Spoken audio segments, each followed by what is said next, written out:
81-year-old President Biden and 77-year-old President Trump, both under the microscope for recent gaffes, memory mix-ups on stage. The mental fitness of both candidates has become a major storyline of the 2024 campaign, including repeated mentions of age limits, competency tests, but also sparking the conversation, probably in your own homes, the best way to keep our brains from aging. How do we stay sharp? Let's bring in Dr. Tom Pitts, a board-certified neurologist, to weigh in.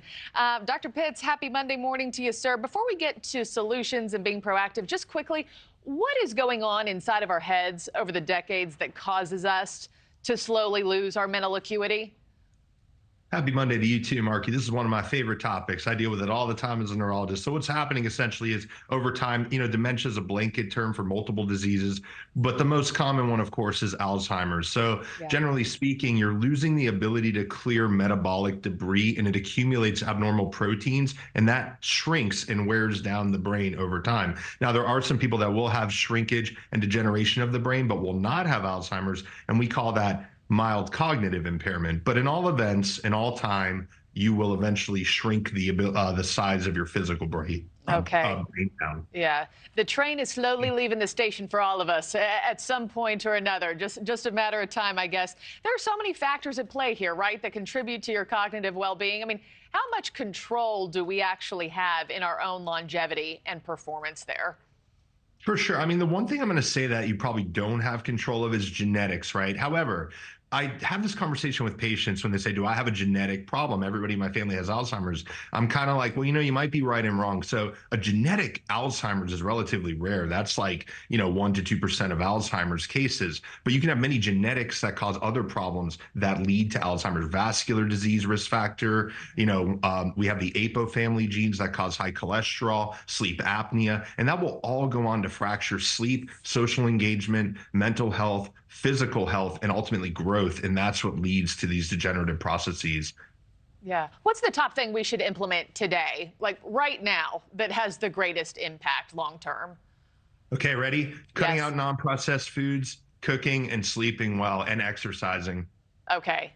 All of those in tandem are the magic trick. It has to be, Markie, because can you drive a car that has gas and oil but no tires, or tires and oil but no gas? It has to. Brain demands that level of kind of nourishment and complexity from all angles of the pillars of health. Yeah, I like that. That's a really good analogy. Outside of sleeping better, maintaining meaningful relationships, I'm sure that's one of them too. What about going to a specialist, just out of curiosity? I mean, are there specific tests or scans that you would suggest to patients that would give us a more customized approach to mental fitness?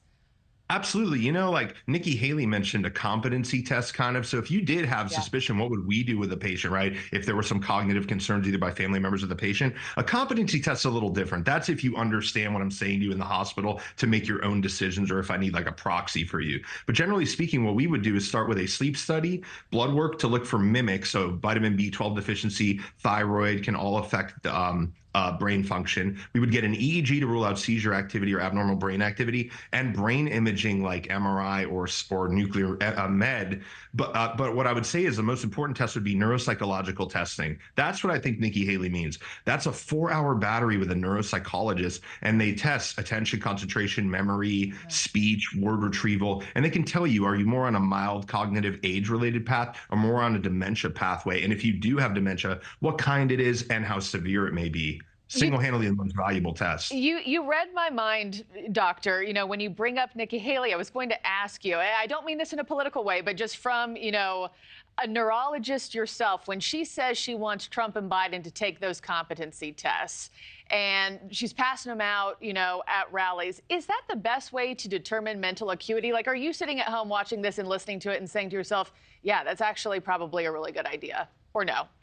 You know what's interesting? So I would treat it like any other patient, right? And I would say, what's the outcome of the work? So I could image you at a given age over 60 and find accumulations. Like on DAT testing, I can find decreased dopamine that implies that you're probably starting Parkinson's. However, do I fire you from your job because of that? Well, no, if you're doing your job well. So it's all about, to me, you could find abnormal test values at a certain age in almost all of these parameters. But if they're performing the job well, and of course, I'm in no position to judge that, from their point of view, but I would say that, if you're seeing a combination of abnormal testing, clinical findings, and you're seeing things like, hey, we left the stove on. Hey, I didn't show up to work on time. I was confused. That makes those test results real clinically. Okay, yeah, we have to pay attention to ourselves, also our loved ones quite closely.